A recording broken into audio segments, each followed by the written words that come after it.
All right, welcome aboard. Our first active Vikings player. We've had oodles of former players and even players that didn't play for the Vikings, but Mr. Darrisaw, you are our first active player. How are you tonight, sir?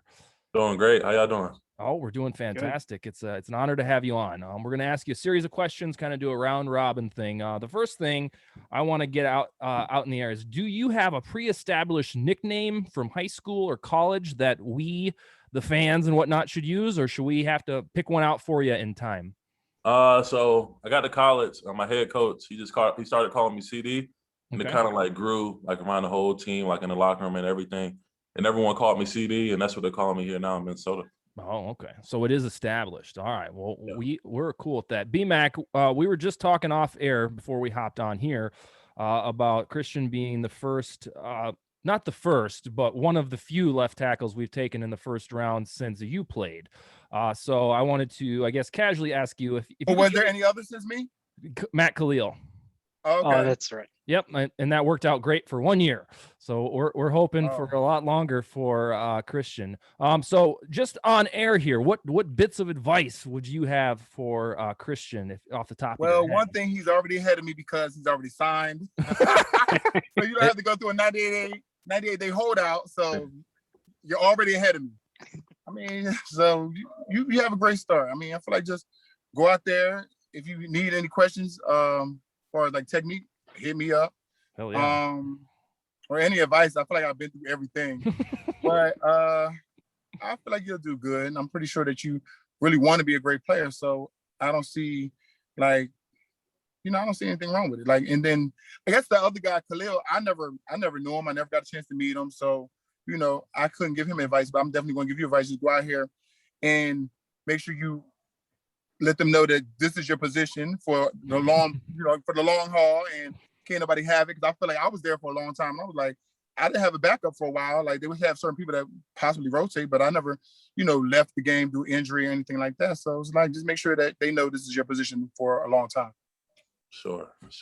Oh, yeah. And so, Christian, I don't know if you're familiar with BMAC's, all his illustrious career in college. I know coming from the ACC, you probably don't watch a lot of Miami film or anything, but if you have a chance to catch the U Part 2, I think is one year involved with BMAC on ESPN. Yeah. BMAC's part of one of the best college football teams in NFL or in college history. So, and he's world traveler, been around the block, Super Bowl champ. So hopefully his credentials well enough there. So I just thought I'd bring that up. Well, CD said he's already been to Lake Minnetonka, so he's following BMAC's footsteps really well. So we won't get into that. I'm just saying he's already been there. Well, it's because you're gonna get poor Mr. Darrisaw in trouble right away. He has nothing to do with McKinney's antics, right? No, beautiful lady. Let's move on. Okay, so Christian, you're pretty quiet on social media. So I'm just curious, can you fill us in a little bit about your life outside of football and training? What do you like to do with your free time? What's your family like? Stuff like that. So like I grew up the only child. So I really Me too. Yeah, for sure. So I really don't do too much. If I'm not with my family or like my friends or anything, I'm either in the house playing the game, or just like I said, it's with the family or friends, just hanging out and chilling. That's all I like to do. Do you have a purple pup that you're going to bring with you? Purple pup? A dog. Oh, no, I don't have a dog, no. All right, well, we might have to work on that. But. For sure. She's a dog person, like a documented dog person. Right, why would you ask us? If you make a habit on coming. The Vikings do this Purple Pups campaign, and it's really cool. Oh, I didn't know that. Yeah. Pay attention. So CD, we had Jordan Reed on of the Draft Network a couple weeks ago, actually, and he had mentioned that your paths have crossed, and being the one Division I offer that you had coming out of high school was from him at NC Central. So do you recall that interaction? And if so, what about that do you remember? I had 4 offers, Division I offers coming out of high school. Okay. But I kind of don't recall that conversation. I knew they wanted me like badly though, North Carolina Central, and I knew I could play at the Power 5 level. So I really don't want to settle just for just playing in that competition in that division. So I really don't remember much from it. Okay. And how did that I know you went to, was it a military school or something like that? How was that transition from high school to there on to Virginia Tech? Take me through that process. So Virginia Tech, they made it easy. It was like a plan. Like they offered me during my senior year of high school, and it was like a plan. Like if I didn't qualify, like I knew it was something that I would have to do to like get eligible and qualify. And if I did qualify, I'll go straight to Virginia Tech. But I qualified late, and we already had like everything paid for and everything. So like the transition to military was smooth, other than like just turning in your phones. So how long were you in military school? Sorry to cut you off. It was only 4 months, and we had like visitations and leave and stuff like that. So it wasn't bad at all. I ain't gonna lie, I stuck my phone in, hitting the sill. Because it almost sounds similar to my story a little bit, y'all, because I went to a junior college, but I went to Miami. But I went there for 2 years, and I had to learn how to play offensive line because I played defensive end in high school. So just listening to his story kind of was similar to mine. Ooh. And you were both you were day one starters as soon as you set foot on campus, right? Mm-hmm. Okay. Yeah. So B-Mac is from New Jersey, and he revealed to me early on in our show history that he was an Eagles fan as he was growing up. So I wanted to know from you, who was your football team up until 3 weeks ago? I was a Philadelphia fan as well. Oh, boy. My mom, more in common, guys. Only child. We went somewhere else after high school. We're Eagle fans. I don't know. Yeah. So my mom's from Philadelphia, and like I would go up there all the time. He used Donovan McNabb, Michael Vick, Westbrook, all them, Deshaun Jackson, all that. I was a huge fan of all those guys. So I was an Eagles fan up to now. Yeah, we've had a rocky relationship with Eagles fans. So I don't know if you care about that, but it was dating back to the NFC Championship, the ill-fated one for the Vikings. But I was at that game, so my emotions towards Eagles fans are really in thin ice. So, well, you know how they get. He's gonna make amends, so it's all gravy. There we go. All right, Sally, what's your next thing for Mr. Darrisaw tonight? So last week we talked about the schedule, and B-Mac mentioned that he liked when it came out so he could look ahead and see who he was going to line up against and pick out some games that he was really looking forward to. So I was wondering if you had any on the schedule that stand out, just, somebody you're really looking forward to competing against. Oh, yeah, I got a few. Definitely the 49ers and Chargers, the Bosa brothers, the Browns, Myles Garrett, Panthers, Brian Burns. I got to play against him my freshman year. And Rams, Aaron Donald, they got a good defensive line, so get to play against like the best in the Steelers for sure. That doesn't intimidate you at all? You're into that? Yeah, I'm into it. I like the competition. I like to compete. Trying to tell y'all. So and like we didn't believe you or something. So I will go out and I'll pump my own tire on this. So I'm on record as soon as the draft process started after the season ended, when asked what is my wish list for the Vikings to take at 14, and I identified you based on who I thought may be there, who would be the best fit. So the fact that we were able to get you at 23, while I'm sure you financially aren't as happy as you may have been at 14, but for me as a fan, there was obviously a lot of emotions just going through, like, what's it going to be? Who's going to be there? Leading up, like you were being mocked to the Chargers, so we didn't even have a chance to get you. And then we trade back. Oh, are we too far back? So forth. So I'm sure that pales in comparison to what you had to deal with. So what was that whole emotions of everything leading up, all the news that's being circulated around where you may go and speculation, and how that night played out? How did that play out in your mind?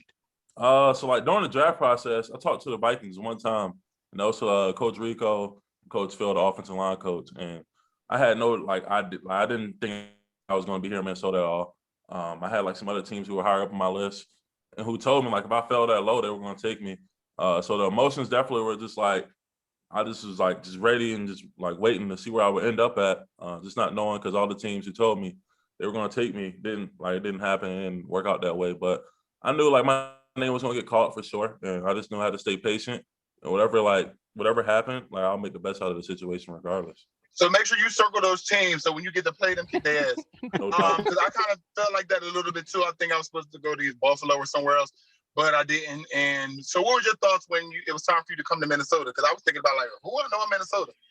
I didn't know where Minnesota was at first, so I had to look it up. I was like, okay, it's near Chicago.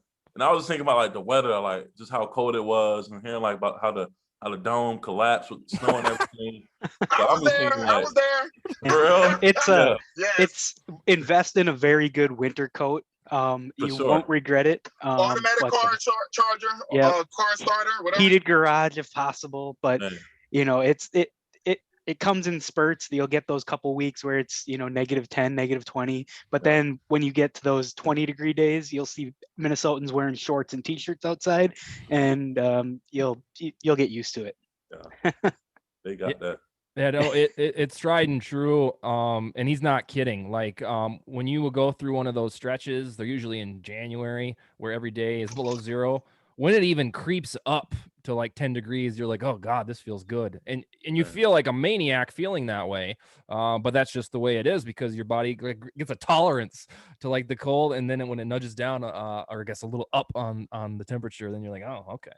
Crazy. Yeah, it is. You'll have to wrap your arms around it and see if it's for you. B-Max, so your trip to the Vikings, like you said, was a little unique with the holdout and whatnot. But when you got there, this is for you, McKinney. Like, who were some of the guys? Do you recall that embraced you right away? Was it rookies? Was it vets? Was it a mixture? The rookies were probably a little standoffish because I had been going and they had to be there with like all the other drama. But I'm gonna say a lot of the veterans were like Corey Chavis, of course, Culpepper and Randy Moss. Veterans like Matt Burke and Dave Dixon. They kind of embraced me, and Everett Lindsey, he was playing a position while I was gone. So in a way, I feel like he was happy I was there because he wasn't a left tackle. So a lot of the veterans, from my situation, was a lot of the veterans because they were looking for me to be there. The rookies probably felt like you'd have to go through all the stuff we went through as far as the hazing or whatever was going on back then. So, yeah, I'm going to say the veterans. Okay. And Christian, what about you? When you arrived in Egan, has it been a mixture of rookies or certain veteran players? It's definitely like a mixture of both. Definitely like the rookies for sure because we're always together. Mhm. We're in the building the longest right now. Our days in like 5 o'clock with all the rookie meetings and everything like that. But like Thielen, Kirk Cousins, me and Dalvin Cook lockers are right next to each other, so we talking every morning before and after practice. I definitely like get the great vibe from Dalvin for sure. So I say a little bit of both. Okay, so it's like the offensive nucleus that is Right. welcoming you. Okay, we'll take it. We love it. Sally, what else do you got? Well, not to go back to the weather, because I got to tell you, as somebody who moved here from the South, every single person wants to tell you and lecture you about the weather. And it's like, I get it. It's cold. Okay, I'll figure it out. But I'm just curious, thankfully we don't play outside anymore in Minnesota, but we do have end of season games in Green Bay and Chicago. So I'm assuming you haven't played in that cold of weather, but I'm wondering, are you going to be a sleeves guy or no sleeves? See, like me, I wear sleeves even like when it's hot or cold, so it really don't matter. But probably now, I'll probably be like a no sleeves guy for sure. It doesn't matter. At the end of the day, as long as you do your job, Right. that's all that matters. So the sleeves, Exactly. no sleeves, like y'all ain't wearing no sleeves and y'all done gave up all these sacks. Right. I feel you. As long as they're not yellow and you're waving them because you blow a block, that's right. But so now again, keep in mind too with weather, it's a topic all year round because it's either too cold or too hot or anticipating a nice day. So get used to hearing about that. The weather will be a topic every single day of your life here. So, but so I'm not sure how much of the Vikings history you're familiar with, but recent history, pretty much ever since B-Mac left in 2010 or 11, whatever year that was, we've been pining to have an offensive line to protect. We've always, since Zimmer's been here, we've had a good defense and typically a strong running game. So for a lot of Vikings fans, when they heard offensive tackle, I don't think any name that was behind that it would have mattered because we finally got someone that we're putting draft capital into. So now put your name to it and everything you read, all the PFF metrics and not allowing a sack in college last year and just being overall dominant. Does that put any added pressure on you to come in and compete knowing that we've been longing for a blindside protector that's your caliber for a long time? I feel like I don't put no pressure on me at all. I just know I got to go out there and just play my game and know what I'm capable of and just go out there and do it. Really just block out all the noise and like as a unit, like we got what it takes now. We just got to go out there and put it together on the field. But for me, it won't be any pressure at all. I'm just going to go out there and play my game and know what I'm capable of and do what I do. Is that how you felt, B-Mac? I felt a little different because Corey Stringer had passed a year before I came. And it was like, oh my gosh, like I have to, he was a veteran. So I was like, am I supposed to come here and immediately replace what he was doing? Like, you know what I'm saying? So it was a little different. Then I had to go through the whole holdout thing. It was just different for me. And Christian, B-Mac, that's the what was reason what Corey was it Stringer's the like? reason you're not able to wear 77. So Yeah. Right. unfortunate circumstance there. But I was sorry, just, Sally. what's the vibe when you got? I mean, I know it was the following year, but were people just over Mankato at that point because that happened, or was the vibe, nobody really talked about it? What was it? No, like? I don't think they really talked about it. I want to say like the year or two after I got there, we had to start taking like these pills, and they come behind you and they can monitor your body temperature and things like that. So that was like a big thing around when I first got there. But the fact that I had to come there right after the year after that happened, I was like, oh gosh, like, you know what I'm saying? Mm-hmm. And then I came late, so I missed like the first 8 games of the season. It was a lot, but somehow I made the all-rookie team still and was able to continue my career. But at my first year, I feel like this is a lot going on. Fair enough. Christian, our most storied rivalries, the Vikings, is with the Green Bay Packers, and then secondarily, to an extent, the Chicago Bears. And we have a documented hatred for those two teams. So I want to know, how easily can you get on board with that hatred to the rival teams? I feel like I get on board easily. Just like leading up, like just playing in the game, really. Like you'll feel it, and like you'll like actually know like the past history and all like the games that took place leading up to this. Like, I'll definitely get on board easily. Well, wonderful. McKinney, how long does it take to ingrain that in your bones? I feel like you hear so much from the fans and the coaches like all week long. So it's like, okay, I'm tired of hearing about them. I don't like them no more myself. So that's how it's going to be. Yeah, so it's just like an osmosis thing. Right. Plus, everybody keeps talking about them. You see them with the cheese on their head, and it's not hard to dislike, Like who would do that? I told y'all when Brett Favre came to us, I looked at him like, I was like, I forgot you on my team now, but I had gave him like a little mug, like, what? Yeah, it's so many years a weird like adjustment. It's one day you're not here, next day you're my teammate. Like, it's crazy. It was worth it. It definitely was. All right, Sally, what do you got next? Okay, so I'm curious, what have you made any cool big purchases yet, or are you planning to? What's on your list? So I'm still waiting on my sign-up bonus to hit my account now. I'm checking my phone every morning. They still be here, still not here yet. So I'm still waiting on that. But the first thing, it's probably like a pickup truck. I'm looking at the Ram TRX, and then some for my mom and dad, just to get them something. Like all the sacrifices they did for me, I just want to like not repay them, but like just show them like just like a thank you. Appreciation. Right, exactly. Well, that's a good vehicle for the road conditions. So that's a good choice. So now again, you had mentioned some of the guys that you're going to be going up against this year. And I know you mentioned Brian Burns, who you went up against in college. But outside of like, say, Burns, who are some of the toughest matchups you had in college? Not saying that anyone got the better of you, but who are the ones that you had? Like, I know McKinney, like his was Dwight Freeney in college. You knew you had to come with your A game with. Yep. And yours was Dwight Freeney. So CD, who did you have that was the guy that you were amped to play every time? I'd probably say Gregory Rousseau from Miami. Miami, they got great defensive ends every year somehow. I don't know. Hey, what you mean somehow? Like, you would think that they don't leave, but next year they coming back with like they reloaded. Started off good. Like, even this year, Quincy Roche from Miami, he's a great player as well. But definitely those two defensive ends from Miami. Whenever you're playing Miami, like you gotta bring your A game.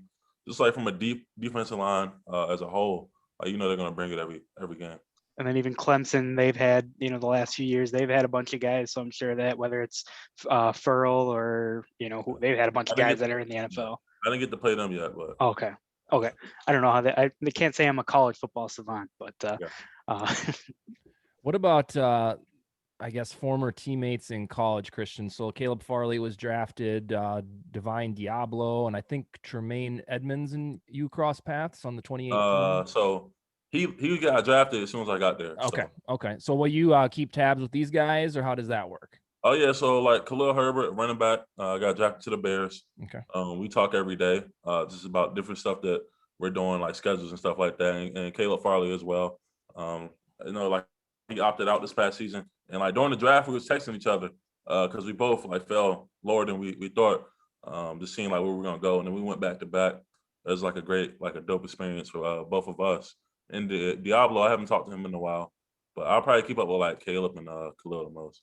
Okay. And then the gentleman that joined you in this draft class, particularly, I guess I'm curious about Wyatt Davis. He was a talent that I didn't expect to fall to the third round, but when we had our fortuitous trade that landed you, Kellen Mond, and Davis, it was ultra exciting. So, I mean, presumably you've been introduced to Wyatt Davis? Yeah, for sure. We hang out on the weekends. Yeah. While we're here, his room is right next to mine. So like we get along very well. Like we click. And we wish we were on the same side. He's on the right and I'm on the left. So we wish he was on the same side to get that like better chemistry from an offensive line standpoint. But yeah, he's a great guy for sure. Yeah, I can tell you. Does it feel like you're like a kid at a new school? Like, oh yeah, definitely. Like walking, like when OTA started and you see like the whole team, like you don't know nobody except for like the rookies and everything. It's definitely different. Has it hit you yet? Like that you're in the NFL, like, or is it kind of the first game is going to be a different experience? Oh yeah, it hit me last week, Monday, when all the vets came back. Seeing like Kirk Cousins like actually in the locker room, like just watching him like growing up in Maryland, watching the Redskins and seeing Kirk Cousins, it's like crazy. Like I'm on your team now, I'm protecting him. So it hit me like last Monday. Who's the player that's going to really be that like? Sorry, I'm cutting y'all off. Nope, it's really going to hit you on a Sunday or Monday night football game when you see the cameras, you see all these people around, and you see like the timeout, and you see the camera crew and all that, and you think about the commercial break. It's going to really hit you then. Man, who's going to be that one player that is going to kind of give you the like, holy hell, like I'm lined up against this guy? Like you said, the Bosa's. Is that who it is, or is there an older guy that you're like, wow, this is it? Like Cameron Hayward from the Steelers and like Aaron Donald for sure. It's like watching his gameplay and knowing like he's the best defensive lineman in the league right now. And it's like going against him, like you'll definitely like, man, like I'm really going against Aaron Donald. I love that you're not scared of him at all. Like you can't be. No, it just doesn't seem like you're living in awe of him at all. I mean, he's already. I feel like. Sorry. No, man. Hey, I invite you to cut me let me jump in. I feel like especially when you're a young player, you want to go against like the best to see at least where you're at and see where like your competition level with them. So he is going to take them on. Like, I mean, when I went, Strahan was on the other side, but he came on the other side against me. Like, I want to line up against you, big fella. And I took a couple reps against him, and I was like, okay, like, and you're ready for that challenge. So that's good. I'm glad he's not nervous. Yeah. Oh hell yeah! No, it was a compliment. Sally, you're up. Sorry, I have a situation going on here with the dog. So, okay, so I am curious, what is your favorite kind of food? The reason I bring this up is that Kellen recently said that he heard Minnesota has great seafood, and so I'm a little concerned for him. So I just want to make sure that we can look out for you, because we don't want you going down that path. Yeah. I like hibachi. So I'm a big hibachi guy. Okay. Well, we have quite a few of those, so you'll be okay. For sure. Here's I don't know if I'd say a debate, but here's the clarification on the seafood thing. Ron and Sally and Bryant, do you guys consider walleye seafood?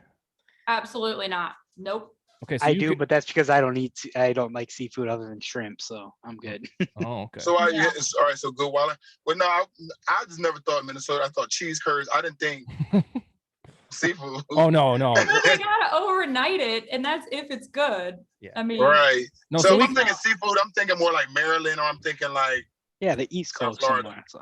Oh, yeah, we can firmly establish here and now that Minneapolis is not a seafood town. And I don't know if somebody told Kellen that like, oh, they got real, bomb a walleye, and he's like, oh, is it fish? And they're like, yeah. And he's like, oh, so it must be like a barracuda or something. Like it's in the ocean.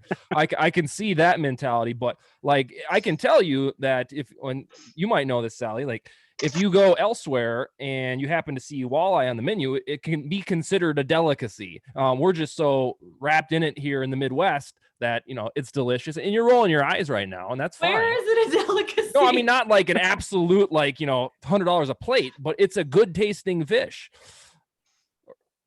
Okay, Disagree? I'm gonna Okay. have to investigate this. Okay. Well, if one enjoys walleye, then Minnesota is one of the best places in the world, if not the best place for it. So, yeah, I can agree that seafood is not the jam. No, I'm just concerned. I'm sure that's what he meant. I don't want any of my guys eating something that is not quality food. That's all. So now, while we're on the food topic, Christian, have you got a chance to venture out to any of the local restaurants? And if so, what are kind of your favorites right now? So I was on the lake. I went to a restaurant on the lake. I forgot the name of it though. Maynard's? It might have been. I don't know. I forgot the name of it. But it was really good though. I had the Jimmy burger. It was good. Oh, it was Jimmy's probably. Yeah. And now I know, like, when they did the rookies questionnaire, or whatever, the trivia. I can't recall if you were one that wasn't sure what a Lucy was, but have you had a chance to try a Lucy yet? I haven't. Okay. Where should I go for the best one? Go to Matt's downtown. That's where the original Juicy Lucy was from. It's a kind of a hole in the wall. Like when you walk in, you feel like you're covered in grease, but that's the original. It's they'll treat you right there. Gotcha. I'm gonna try But out. it's cash only, so don't show up without going to ATM first. You're gonna be out of luck. And then also, Sally will probably savage this too, but the Minnesota State Fair, if you're looking for that type of food, is fantastic. And allegedly, Warren Sapp is coming up to join me at the State Fair one of these times. He was on the show. Oh, he is? Well, he says he was. I'll believe it when I see it. And he wants to go ice fishing as well. So, but he said he wasn't kidding.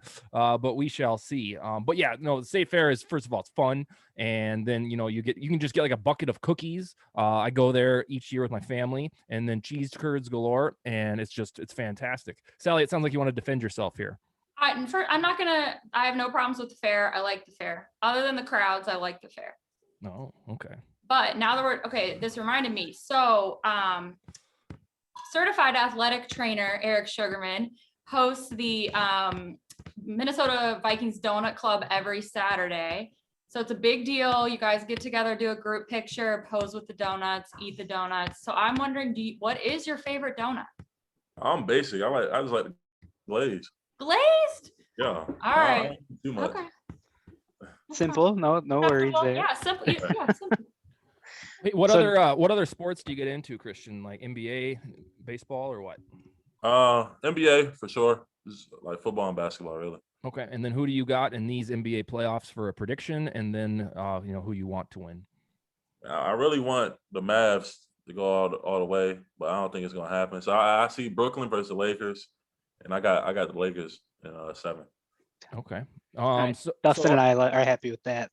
Yeah, and Ron is too. I'm a lifelong LeBron fan. So my brief little story, which isn't very remarkable, it's just some history. So Michael Jordan was stepping away from the Bulls when you were little, Christian, and he stepping away from the Wizards. And almost like if you match him up on a timeline, LeBron, the hype was then, and he's on the cover of Sports Illustrated, and he was drafted. And, being a Jordanaholic like I was like, I need a new guy.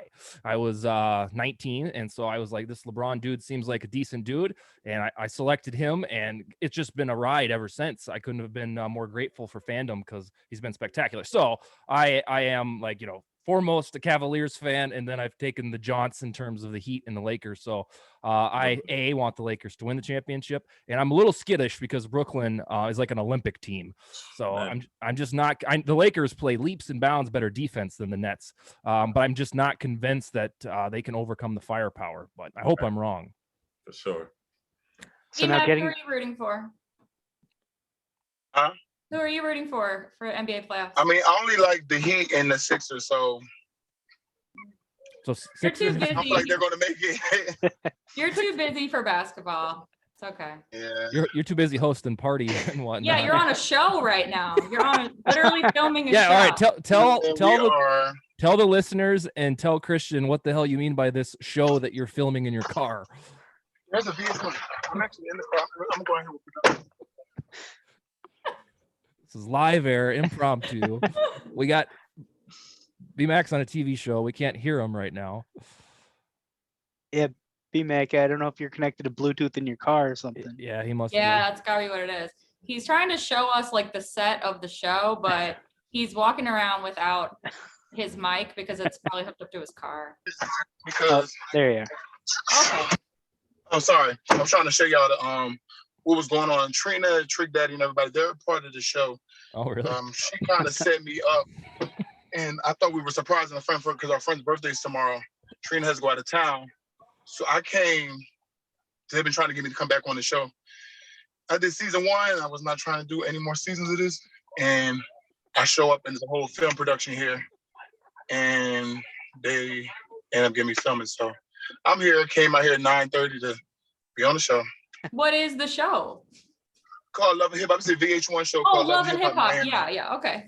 Yeah. Wow. So Christian, now we this gotta is look for you on that. This is an age litmus test. Do those names mean anything to you, Trina and Trick Daddy? But yeah, I love hip hop. I watch it. Okay.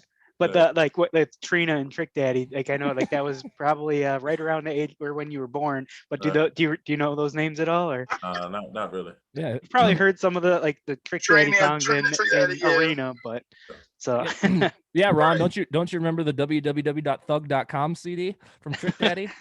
I know that's just right it's right up That my was early alley. Trick that, Daddy. the It late was. 90s, That early was. 2000s. Yeah. That was, Oh yeah, I'm that not was- making this stuff up. I know my gangster No, rap. you so. called out his whole album. So, and then the other important nugget of this is, Christian, is that this is a glimpse into life after football. You can live in Miami and just do all this cool stuff, be on TV shows and be upset about it, evidently. I mean, to ambush somebody The with show I being wanna on be the on. show, you know, This is not a show I want to be on. all he right. So doesn't now- have his wet Wednesday's attire on. He Oh wasn't ready. gosh, here you go. He wasn't ready. All right, we won't get into that. We won't get into that. So now taking it back a little bit to football, just calibrate us a little bit because we are a Vikings show. So we'll try to stick with that. So coming out of Virginia Tech, I know like say Dwayne Brown, for example, coming also from Virginia Tech and still having success in the NFL. Are there players that you look at that either you compare yourself to as far as skill set is concerned, or that you look up to and who you try to model your game after? Oh yeah, players I definitely look up to. One like you already said, Dwayne Brown, Tyron Smith, Wyatt Teller, he went to Virginia Tech as well. Trent Williams and Lane Johnson. Those guys are like the best tackles in the league and like at their positions. Trent Williams for sure. It's like the way he plays, so aggressive and physical. Every play nonstop. I definitely that's what it's gonna take. Like the make that type of money that he's making and like to be the caliber player that he is. So I definitely know like that's what's gonna take. So I'm definitely looking up to him. And is that why I know you'd mentioned that Trent Williams is kind of one of the reasons why you're 71? Were you a little disappointed that you couldn't get 77? Or Oh yeah, I definitely. Yeah, I looked at the roster. I was like, oh man, 77 is open. But after I heard the story, the backstory of it, and everything, I was a little disappointed. But I make the number, not the number don't make me. there you go. Amen. Sally, you're up. Oh my gosh, what do I have? Oh, you got I something? don't know. else? It's jump in for me. I was like thinking about 77 for a second. No, that's all right. All right. So, Justin. Tribute. He came up twice, so Fair enough. Justin Jefferson probably should have won Rookie of the Year last year. And it's not, I honestly am not saying that because I'm embroiled in Vikings fandom.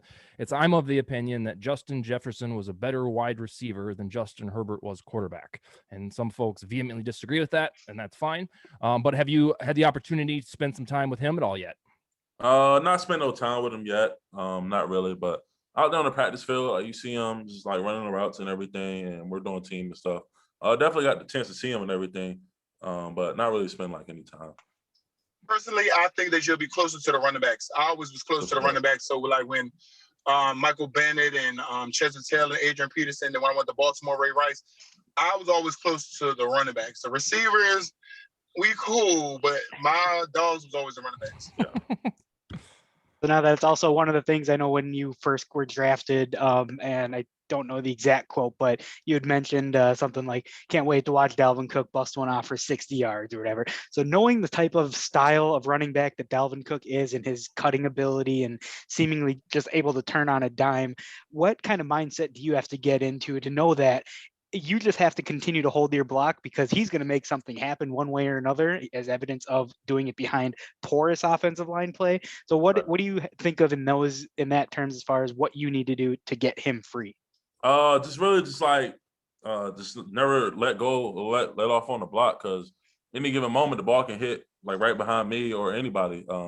Like the scheme that we run, like the zones and everything, you see it on film, like the ball can hit really anywhere. So just going out there and just dominating that man behind you, and Dalvin's going to find the hole. So, like, you're doing your job, Dalvin's going to find it. He's going to hit it.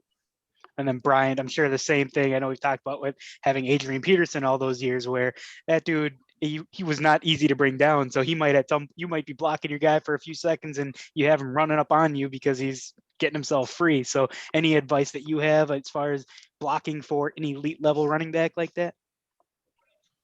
Adrian Peterson was kind of different. It was like you kind of wanted to get out his way or he's going to run into your back. Just drive, move your feet. You're going to want to get out the way because Adrian's running directly into your back. So it was like, let me just get out the way. Yeah. Christian, the Vikings are a self-pronounced run-first team, or at least compared to other NFL franchises, they run about the third, fourth, fifth most in all of the league. Is a team that utilizes Dalvin Cook as its showcased weapon.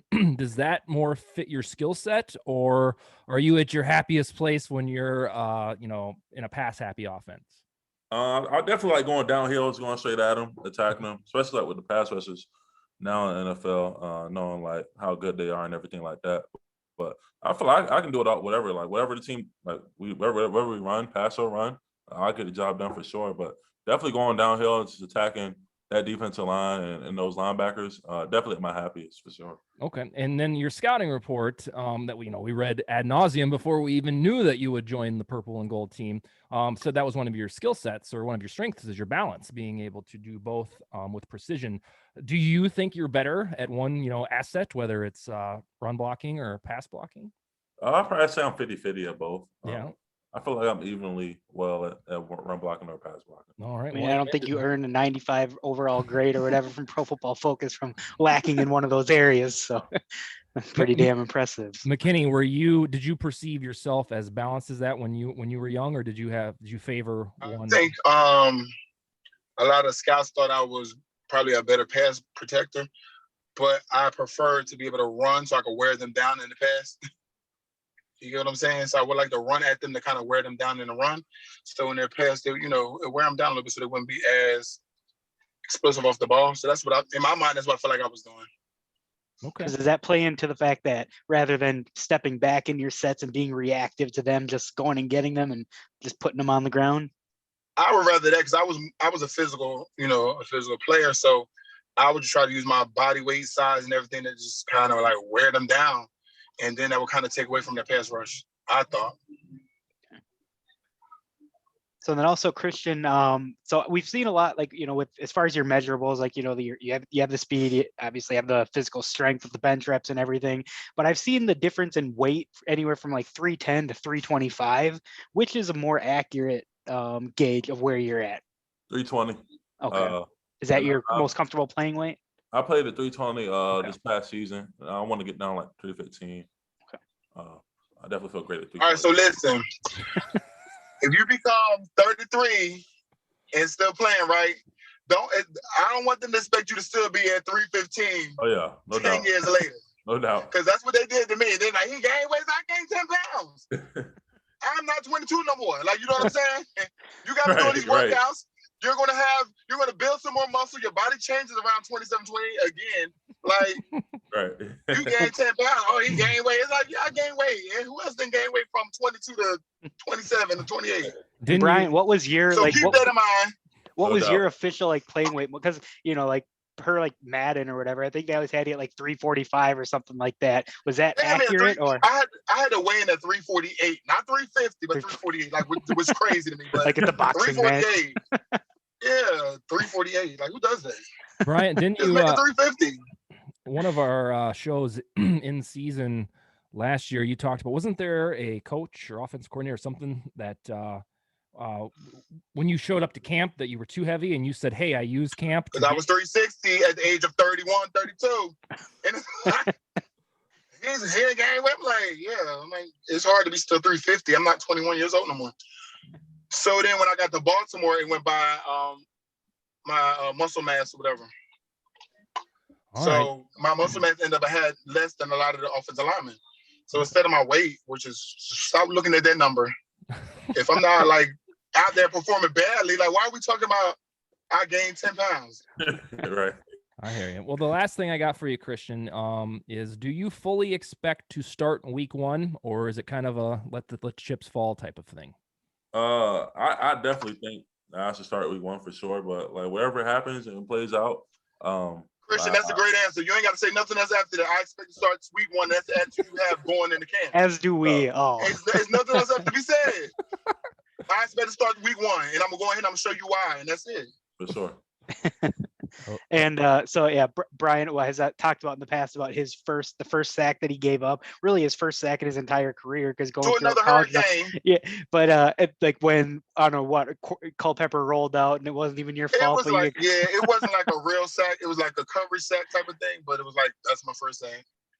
So yeah, don't be too discouraged about anything like that. So the one thing, I guess that I have as far as advice from the fans' perspective, like the Vikings fans and McKinney, hopefully you can attest to this, but it's a very passionate fan base. We're striving for a winner because we're the winningest franchise to not have a Super Bowl. So we have a lot of success, but then at some point, we get our hearts ripped from our chests. So, but the faith never wavers. So we are, we're all excited for things to come, and us as I guess the realists on this show, as far as looking at where the team was last year with injuries and opt-outs, where it's a completely different team. So as far as the advice from the fans standpoint on that, Minnesota nice is a real thing. So when you'll be recognized when you go out just because of your sheer size. So don't, people will either not want to say anything to you because of the intimidation factor, but you'll get some who will come up and talk to you and want to talk your ear off. So, but the Minnesota nice is a real thing. And, it's very hard to